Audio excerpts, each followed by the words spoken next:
Hello, people of Earth, and welcome to the Quiffcast with me, Rob Baines, and Jack Barker. Hello there. He's here, and today we are going to talk about mobile gaming. The gaming of the mobilia.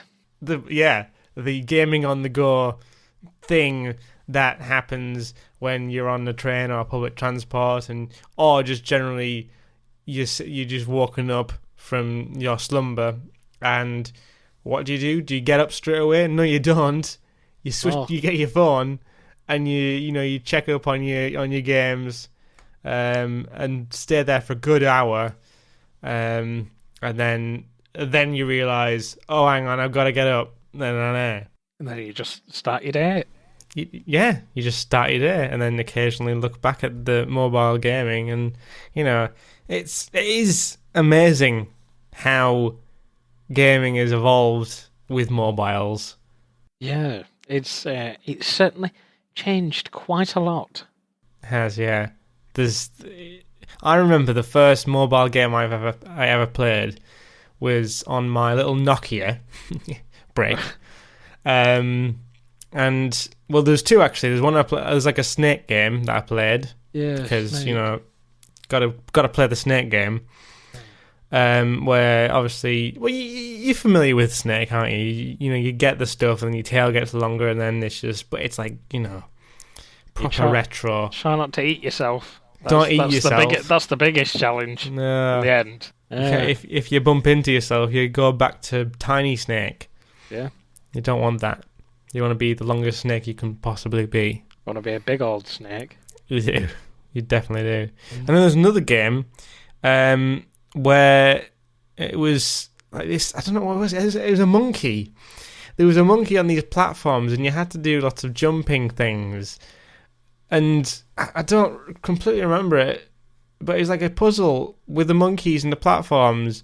I never used Have you not heard of this one? I've never heard of that one before. No. It was on Nokia as well, but it was one that was not as popular, obviously.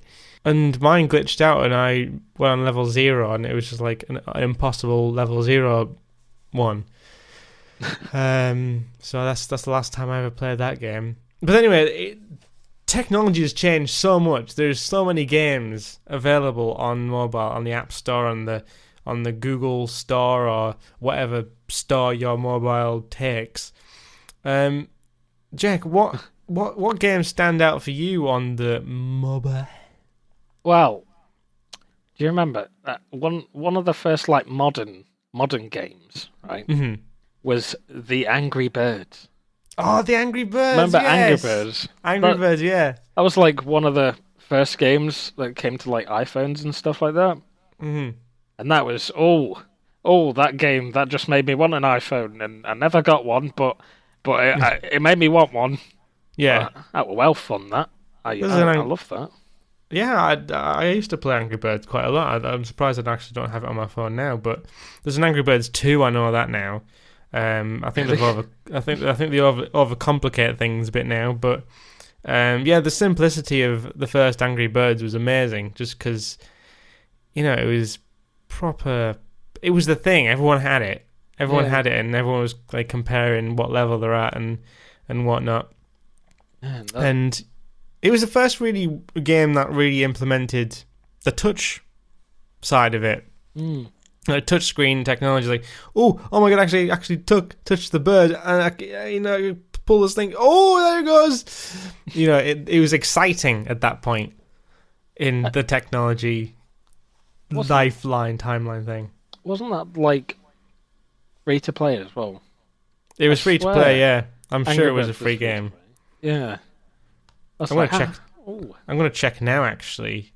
See where Angry Birds is at on the iStore. I bet it's pretty high. Do you still think it's quite high? Well, my fiance's 6-year-old cousin plays it all the time. She's better with a tablet than I am, and it's quite scary the amount that she plays it. Play it for like 6 hours when she's not at school or something. It is ridiculous. Yeah, Angry Birds is free, and there's Angry Birds 2 as well, That's the editor's choice, apparently. Oh, I might have to. Oh, I might go play it after this. Yeah, I've got Angry Birds again. See, so Angry Birds was a very revolutionary game. Speaking of other revolutionary games, quite recently, it's still sort of holding on. But the big thing was it the big thing of last year? Really, it must have been. Yeah, it came out last. The big thing of last year, was Pokemon Go. Now, I played Pokemon Go, and I'm not even that big of a Pokemon fan. I was just very interested in the technology side of it, like the fact that you have to go out and it implements where you go, around town and all these. I love the fact that they had like little places that in your area, that the Pokestop things, and you could go to them and stuff. I bet there was loads around you, Jack. Oh, there's one at the car park that's like 5 minutes away, or 5 minute drive away from me. Yeah, like a 20-minute walk. But that's like the only Pokestop around here. Wow. So like when I came home from work, I'd drive past home and go to the car park. So I could just like stop there for like 10-15 minutes, get some Pokemons. Pokemons. Collect all the Pokemons. We played it we went to Spain, and there was loads of stuff in Spain. And I caught quite a few different Pokemon whilst we were in Spain. It was a bit sad that we were on holiday and we had our phones out going around. It was boiling as well. So, but everyone was doing it. It was so interesting when it first came out. Me and my friend Keith went out, and we literally had a walk around town, and we were bumping into people like playing the game. You see at the stops, there's loads of people with the phones out, and the great thing is, it was revolutionary because people were talking to each other. I know it was like heads down, sort of on the mobile, but we were talking to people passing by. Just it was unheard of. Like literally, we just talked to people. Oh, you got that one? And oh yeah, you should go over there. There's loads of things. It was weird. It was a weird social time when Pokemon Go first launched. You just walk up to him and you're like, you playing Pokemon Go, man? Yeah. Cool, me too. Yeah. You got any good ones? Yeah. Yeah. Exactly like that. And I generally went out for a walk because I saw one in the street out. It was a very clever. Whoever thought up the idea for that is just, they were onto something. And it did last quite a long time. I think it's very much dying off now. But they are trying to hold on to their audience. I'm going to actually open the app now and check what they've been doing. You said something before, didn't you, Jack? Yeah, they implement a streak system. So if you visit a Pokestop for like every day for a week, you get a huge bonus at the end of it. So it encourages you to go back to keep that constant flow of traffic going through. And same with Pokemon, like catching Pokemon. Make sure you catch a Pokemon every day. You get loads of rewards. Makes you feel like you achieve something. No word of a lie. I opened the app and it crashed instantly. That's something that's changed as well. Yep, they're crashing instantly. Crashing instantly, yeah. Yeah, it's not loading up for me, so I can't check it. It's like it was at launch when the servers didn't work. It was like, server not available. Oh yeah, okay. When it really kicked off. And I think, has there been any games like have tried to sort of mock this, like, well, I wouldn't say mock the style, like sort of implement the same sort of style? I knew, wasn't there one like a Harry Potter one in the air? I don't know if that one actually became a thing or not. I don't know. There was, well, I know Pokemon Go's map was based off another game that was similar to it, but I can't remember the name of it. All right. But it had that same sort of system of picking popular places and making them stops for things. There was that geocaching game where it was like a mobile treasure hunt thing, but you did people went out and actually put things in real life, and then took a photo of it, and then people had to go and find it and get the clues and whatnot. That's a pretty awesome concept. Yeah, I've got it on my phone, but I've never actually gone and done it because it's one of those things where I don't know. It's a bit. It has to be popular in an area, I think. Yeah. That kind of thing. Otherwise, it doesn't get used, and doesn't, all these things are best used in like big populated areas like cities and whatnot. But if no one's heard of it, then it doesn't get used. So, but Pokemon Go was I think Pokemon Go was very, very successful. For what it did. It's very different to what anything else was, because it was like encouraging you to get up and walk, and you had to walk to evolve eggs and stuff like that. That's true, yeah. Yeah, so it was implementing loads of things where you just have to exercise, you have to go out and do stuff, and you couldn't get any points. It had technology to say that you couldn't just jump in the car and just drive around and stuff. Yeah, you had to be walking, and you're going too fast. You're going too fast. You're clearly not walking, mate. Well, actually, I found there was a way to go around that system. Oh, but it was actually quite cool, because when I was doing a late at work, and I'd just finished. I got to the car park and stuff, and I was just driving back home, and then I'd go like 12 miles an hour all the way home, because it would keep racking up my eggs, and nice. It had add like an extra 2 kilometers onto him, and I'm just like, hell yeah, another 5 days I'll be able to evolve this 10k, yeah. Wow. That's sad, but it was too late to go walking. The thing is, it was amazing how people were actually doing things like that, and people had a common ground. Like, a lot of people I know don't actually play Pokemon, but they got Pokemon Go because, it was just a thing at the time. It was like, it was a trend. It was something that was going down. But I stopped. To be fair, I didn't play it enough because I didn't even pick a team, because I couldn't actually, I couldn't decide which team I wanted to be on. Oh. So I never actually joined a team in the end. Oh. So I didn't do the whole thing. I was just collecting Pokemon, and renaming them weirdly. So that's my sort of fun. I was just collecting, basically. I didn't really go into any of the battle sort of situations or anything. But yeah, it was interesting seeing how dedicated people were going on. Did you hear about the person who actually travelled the world to collect them all? Yeah, because you can only get some Pokemon in certain parts of the world. Yeah. So ridiculous. So they really were dedicated to the game. I'm just wondering if there was any point in their travels that they just thought to themselves, what am I doing? Okay. Should we just stop? I might just stop now. It's not too late. Still turn around. I could, yeah. Okay. I really want to know what the feeling they had when they said, "I've collected them all." What do I do with my life now? Yeah, what do I do? I'll just sit home and wait for the next update. Oh my god, Pikachu's with Santa hats on. Oh dear. Yeah.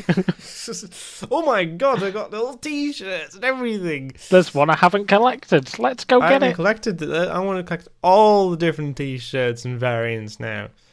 Was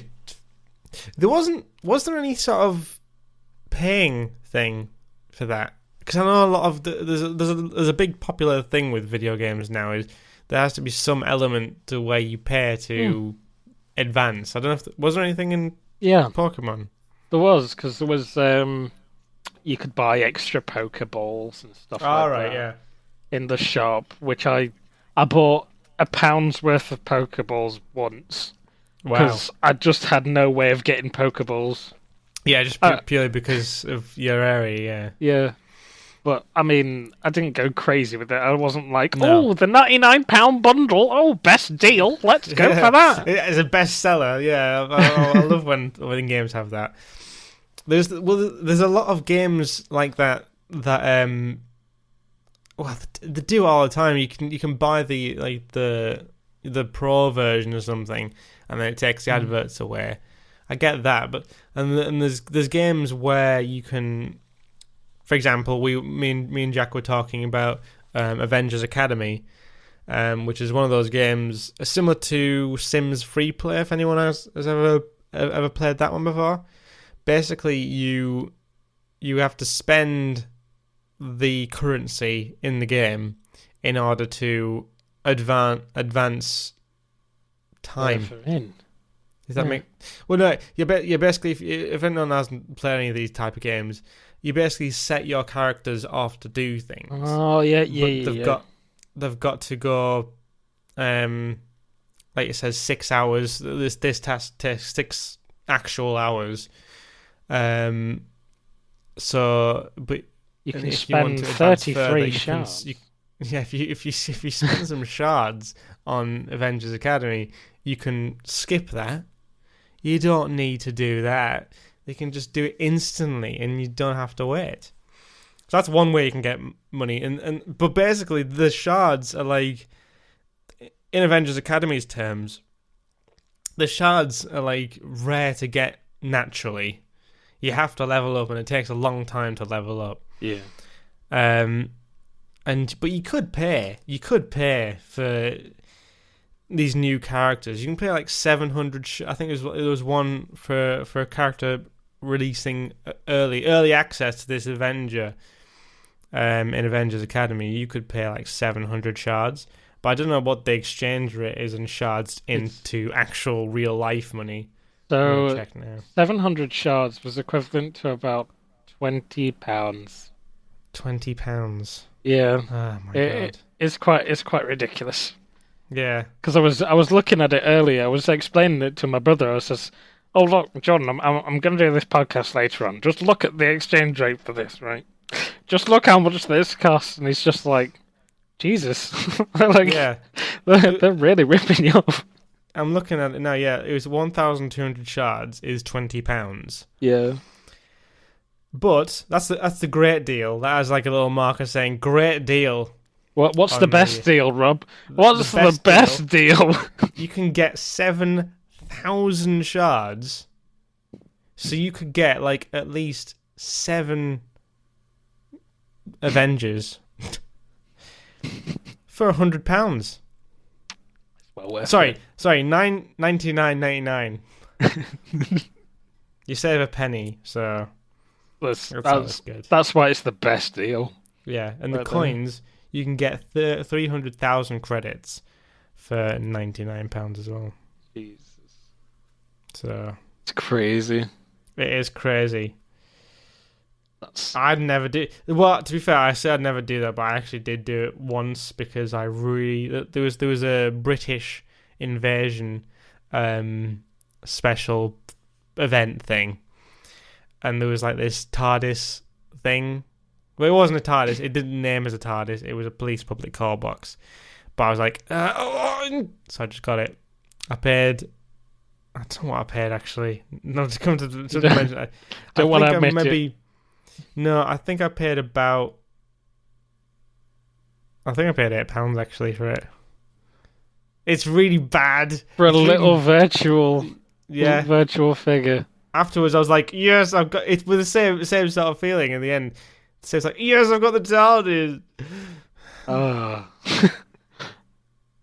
Well. It's just like,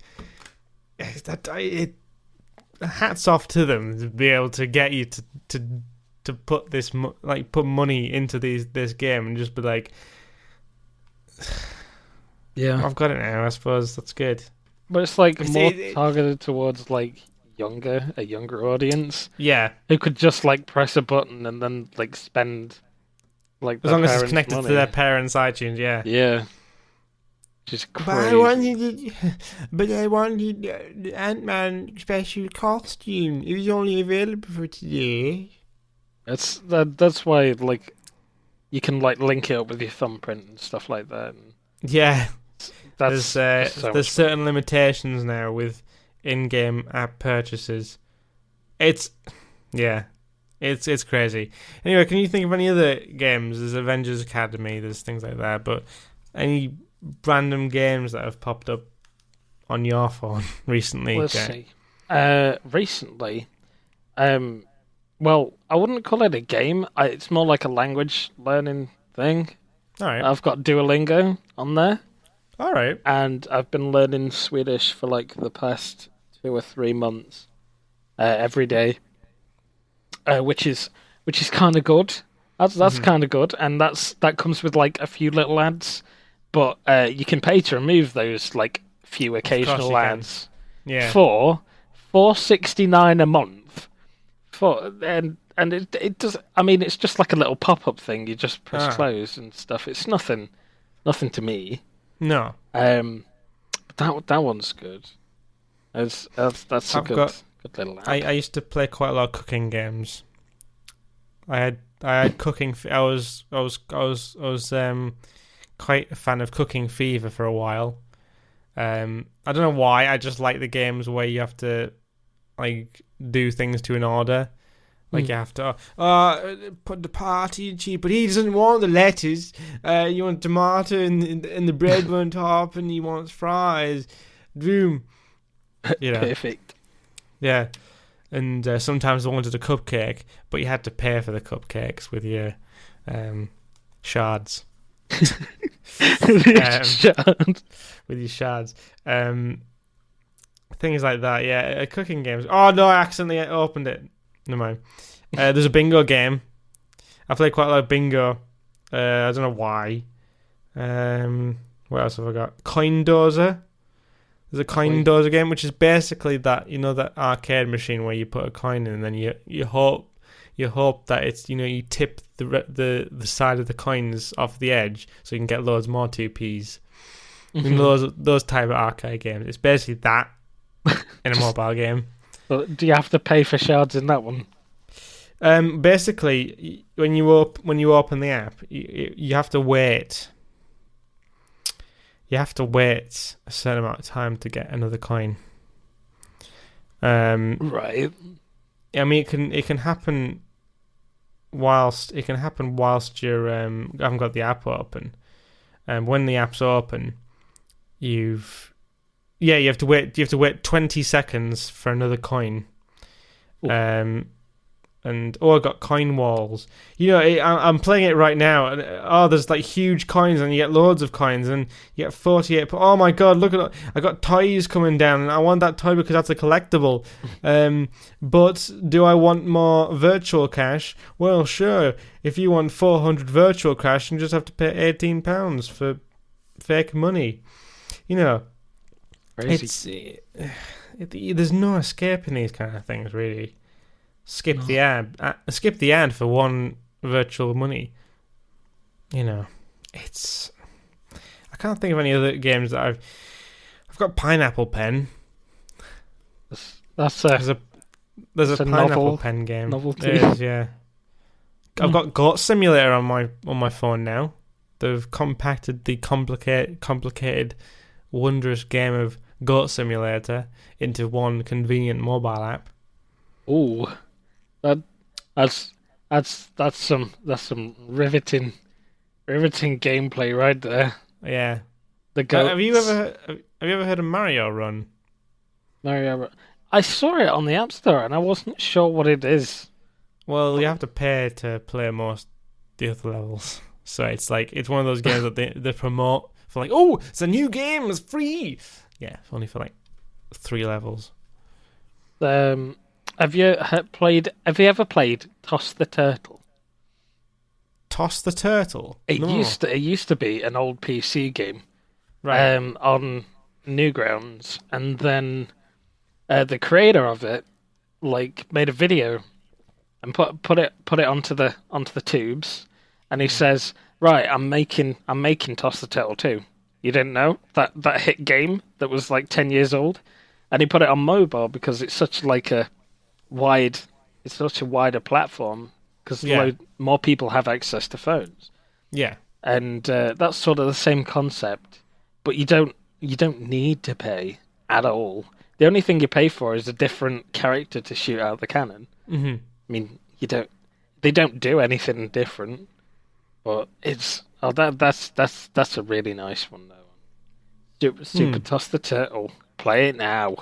I'll tell you what one we have missed. Flappy Bird. Flappy Bird. Oh, I used to have that. I've still got that on my iPad. Oh, yeah. I could sell that for mega money. You could, yeah. I heard about the thing that if you got Flappy Bird on your phone, you could sell that phone for like, God knows, Yeah. Because it's not on. I mean, there's loads of knockoffs now, and you can probably find a decent replication of the game now. I'll tell you, my brother actually made, because he did an IT course at college, and they said, right, you've got to make a game. And he's like, this was just after Flappy Bird came out, and he made Flappy Chuckle using the Chuckle Brothers, and they had to go through ladders. Right. 2 sets of ladders. It was so good. And every time you clicked him and he went up, he used to go like, to me, to you, to me, to you. It's great. That's amazing. I love that one. They should make a Flappy Quiff. Flappy Quiff. Yeah. You probably could. There's only I think there's like 10 to 20 lines of code for Flappy Bird or something. It's a really low number. I know that. Don't quote me on this. Don't use me on that. But it is a low number of code. You can make a Flappy Bird game easy. Perf. Interesting. Yeah. What do you want to see? What do you see in future mobile gaming, Jack? Oh, more shards. Need more shards. Oh, you need more shards, yes, but I shard generator. I like to see what they do with like 3D graphics and stuff like that. I like 3D games a lot. Augmented reality games. I think that'd be quite cool. They've done quite a lot of them, but it hasn't hit off. There hasn't been a really good one yet. No, I don't think. I've had some all right ones. Like I've got my Google Cardboard. Have you? Yeah, and I had to go at that, and it's all right, but the box it comes in, it's a bit naff. Yeah, it doesn't last you very long, but it was a nice experience. I was like, oh, look, there's a whale. Oh, I think people compare like those sort of things like the Galaxy Gear and whatnot, and they compare that to the likes of the Oculus and the PSVR. Yeah, but there's no real line. They're totally different things, to be honest. Yeah, like when you talk about mobile things, with the gear and whatnot, it's 360 degree viewing basically. Whereas VR is literally you can 360 degree, but you can also move. You can tilt your head, and you can lean in. You know, it's a full 3D world around you. Yeah. They've recently made the YouTube app on the PS4, PSVR enabled, so you can watch 360 degree videos through that now, which is quite cool. Very good. I'll tell you what they can do. It has nothing to do with mobile game, but I'm going to tell you. You can watch 3D Blu-rays on the PlayStation VR now as well. Jeez. That's quite good. That is really good. That's a reason to pick yourself one up today. Exactly. The PSVR. Exactly. The PSVR. Nice. Okay, well, before we go, I'm going to give you a word or a few from our sponsor, Jack. Okay. So basically, Quifco is making the new mobile for gaming. Oh. Literally, you can press a button on your phone and it instantly launches the game. It launches all games. Every game ever made for mobile gaming is there. Everything is pre-downloaded. It is the most advanced gaming phone ever. The only thing it can't do is phone or text or do anything that a phone can do. It is basically just purely for gaming. Not a phone. It's not a phone, but it is a phone. It is the most advanced gaming phone there is out there. And the greatest thing is because it doesn't have all those phone capabilities, you don't get interrupted. So have you ever been playing a game and mother's calling me? Ugh, I have to pause my game and do that stuff. No need.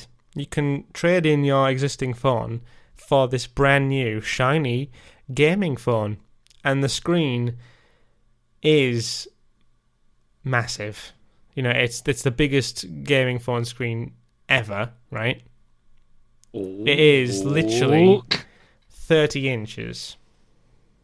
30 inches. It's a 30-inch gaming phone. That's like as big as my monitor. That's highly impractical. Yeah. So it's the biggest portable mobile gaming phone that doesn't have any phone capabilities on the market today. So pick one up now. Ooh. If you can. Before they run out. The top Before sellers. they run out. Yeah. If you buy now, you get a special case for it. Ooh. So it fits. It's actually new pants because you'll need the special Quifco gaming phone pants in order to have a pocket big enough to hold it. So you get them free free for about £10. Ooh. That's a good deal, that. It's properly good deal. Anyway, I'm going to go now because, this Quifcast is ending. Jack, you can stay for the aftercast, but, I don't mind. You can play your games if you want. I mean, I know you eager to play Angry Birds. Oh, I love it. Oh! Right, from me, Rob Baines, and Jack Barker, thank you very much for watching the Quifcast. Don't forget to leave a rating and subscribe to stay updated on the Quifcast. Remember, we do one every fortnight. Different co-host each fortnight. And a loop-de-loop. I'm the loop-a-doop-a-doop. Yeah.